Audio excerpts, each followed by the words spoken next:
Selamat datang di sesi 7 Web Programming using PHP. Di sesi ini kita akan belajar register user, sehingga apa yang ditulis di dalam user di form register bisa masuk ke dalam database, dan error message. Jadi misalkan ada error dari ketikan usernya, misalkan user mengetikkan password yang tidak sama dengan password confirmation, maka akan muncul error message di halaman browser. Nah, itu kita juga akan mempelajarinya. Untuk semua code di dalam materi ini bisa diakses di github.com/mrp13.0 moc-basic php. Pilih branch-nya branch ke-7.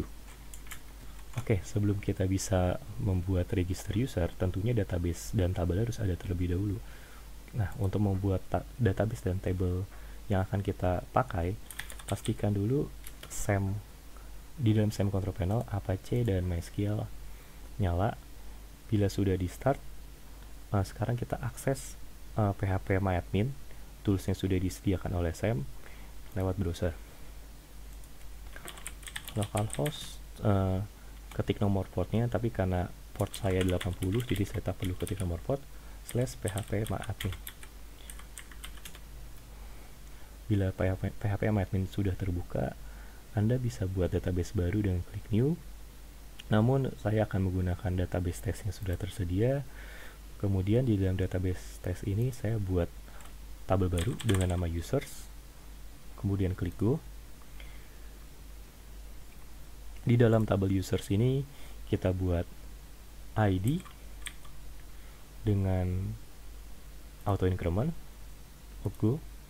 Kemudian username, varchar, misalkan lengnya 50. Kemudian password, varchar, lengnya cukup 32, nanti saya akan jelaskan kenapa lengnya cukup 32. Kemudian save. Kemudian kita buat tabel satu lagi, klik new di bagian sini, kita namakan tabel post. Kemudian di dalam tabel post ini ada ID, auto increment, go. Kemudian ada isi postnya, kita buat kolom yang namanya post dengan tipe teks. Kemudian ada satu kolom lagi dengan nama user ID yang nanti akan berelasi dengan tabel users. Ini tipenya integer. Terus kemudian kita berikan indeksnya index. Kemudian kita save. Nah, kita buat sekarang kita sudah punya dua tabel post dan user. Nah, sekarang kita buat supaya post dan user saling berelasi. Diklik dulu tabel database-nya, tes. Diklik database-nya, kemudian ke bagian designer. Di bagian designer, dua tabel ini belum berelasi, jadi klik create relationship, kemudian klik ID, kemudian klik user ID di tabel post. On delete cascade, on update cascade. Oke. Sekarang tabel user dan tabel post sudah berelasi. Sekarang database sudah siap. Kita bisa ke Sublime, kemudian kita buat file baru di dalam folder action. Saya buat new file.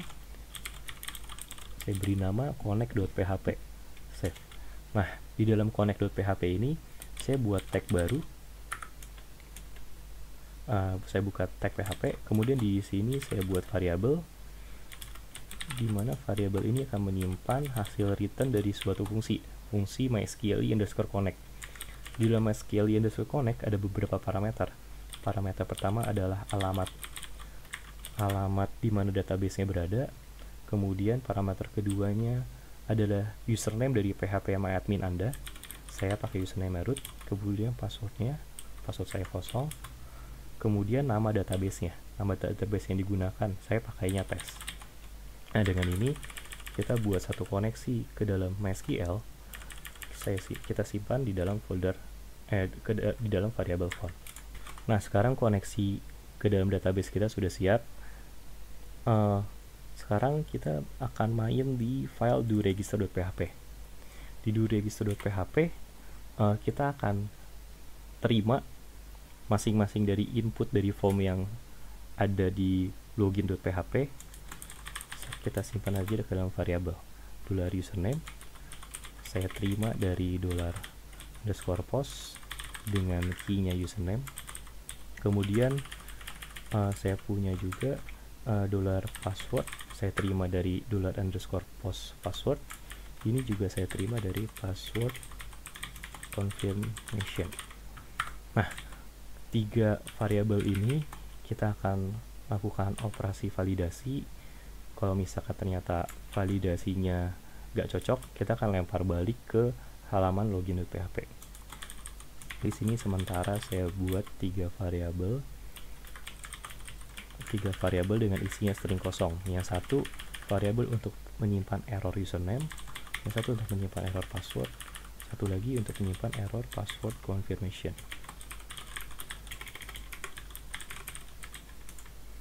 Kemudian di bawahnya saya buat if username sama dengan string kosong. Jadi bila username ternyata yang diketik oleh user kosong, saya set error username sama dengan username harus diisi. Kemudian jika passwordnya kosong, juga saya lakukan hal yang sama, error password sama dengan password harus diisi. Kemudian jika password confirmation tidak sama dengan password, gak cocok, maka error password confirmation itu isinya tidak cocok, saya bilang password tidak sama. Karena pada awalnya tiga variabel error yang kita punya, pertama kali string kosong isinya, maka bila ada satu aja variabel error kita yang berubah menjadi bukan string kosong lagi, pasti ada error dari input user. Berarti input usernya ada yang tidak valid. Bila begitu, kita akan lempar balik ke halaman login.php dengan pesan error tertentu. Nah, berarti kita bisa cek di bawah, di bagian bawah kita bisa cek kalau misalkan ada satu aja yang tidak kosong lagi. Jadi saya bisa buat if seperti ini.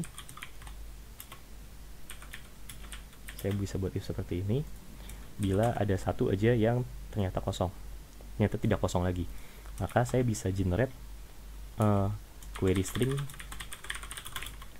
dengan pertama kali pakai tanda tanya. Kita akan memisahkan pakai tanda tanya dengan domain ya. Kemudian di sini kita bilang error username sama dengan $error username. Bisa diperhatikan saya sengaja pakai petik 2 supaya apa yang tertera di sini bisa masuk langsung ke dalam sini. Di sini akan diparse di dalam string ini. Nah, kemudian saya append di PHP pakai titik, saya append query stringnya dengan ampersand error password. Ini juga error password. Kemudian saya append satu kali lagi error password confirmation.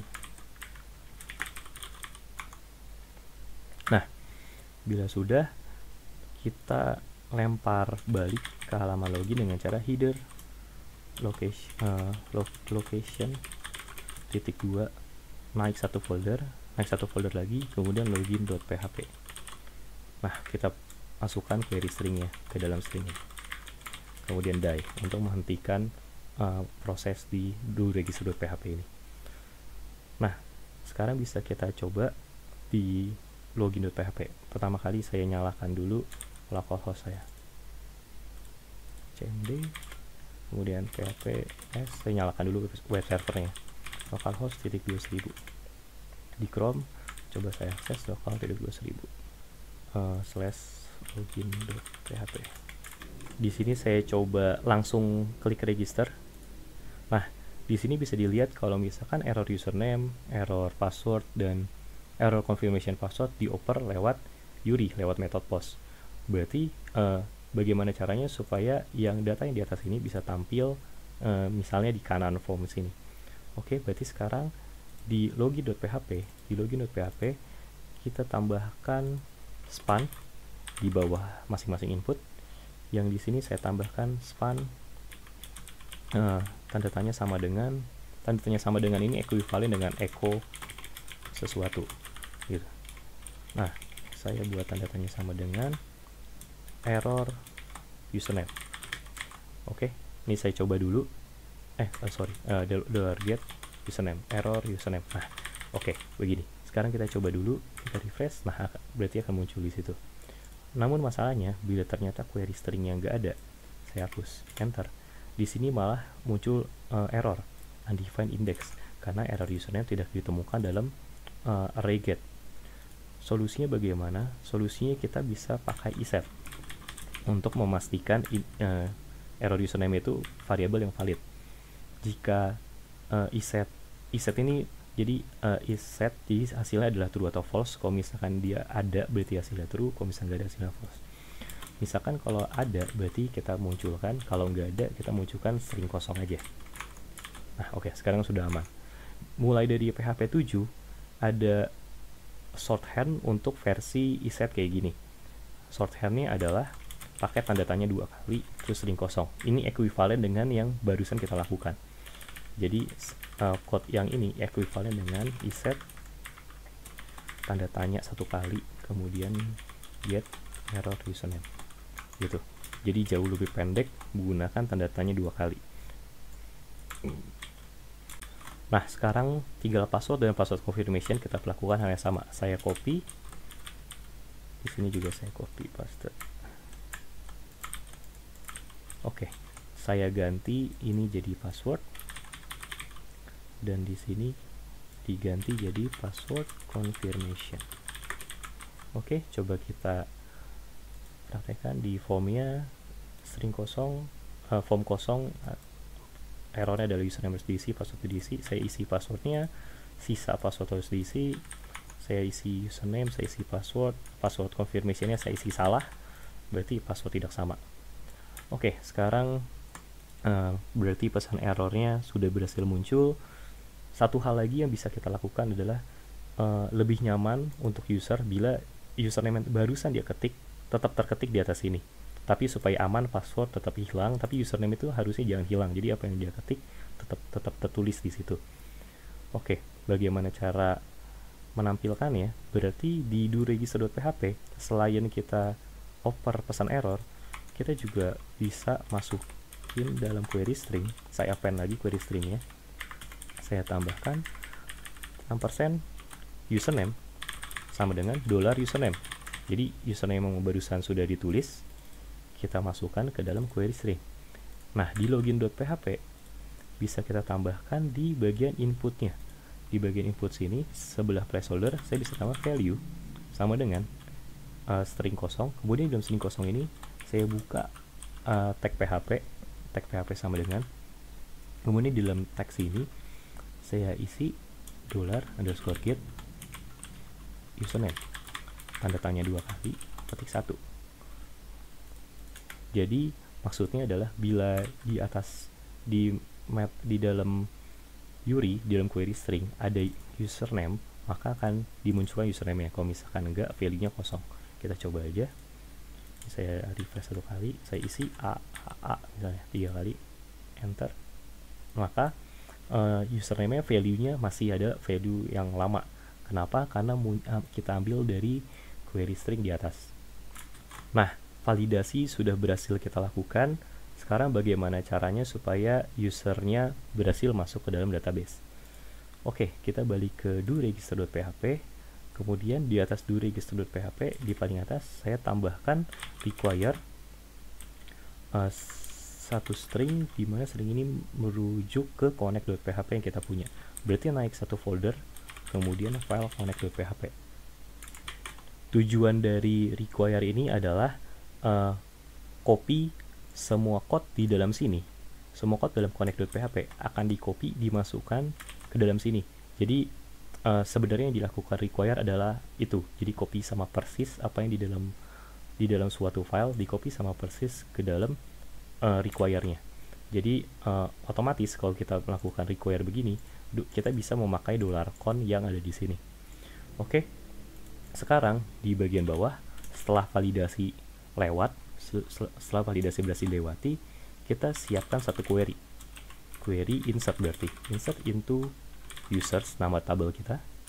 Terus di dalam tabel users ada kolom username, kolom password. Nah, values-nya adalah petik 1 username, petik 1 password. Berarti bila query ini dibuat, hasilnya adalah query insert into, values-nya tergantung dari ketikan inputan dari user. Nah, supaya aman, passwordnya jangan disimpan berupa plain text, tapi berupa hasil hashing. Kita pakai hashing MD5 misalnya. Seperti ini. Nah, inilah alasan kenapa tadi saya buat kolomnya 32 karakter. Karena hasil hashing dari MD5 sudah pasti 32 karakter. Begitu. Nah, sekarang query sudah siap, tinggal kita jalankan supaya masuk ke dalam MySQL.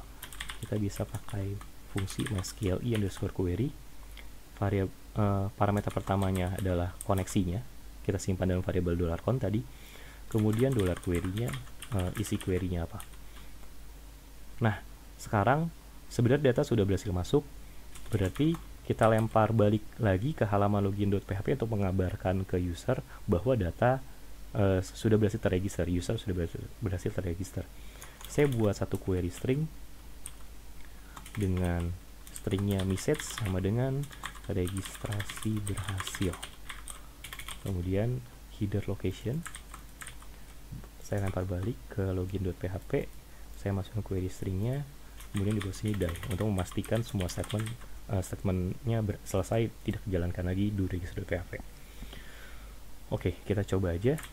Saya registrasi user baru dengan nama test, password test, password confirmation test, register. Oke, di sini message sudah berhasil muncul, registrasi berhasil. Cuman belum muncul di bagian formnya. Oke, berarti di bagian login.php di bawah input type submit value register, saya tambahkan span baru. Saya echo juga $_get dengan string message, tanda tanya 2 kali, string kosong. Oke, registrasi berhasil, sudah muncul di form.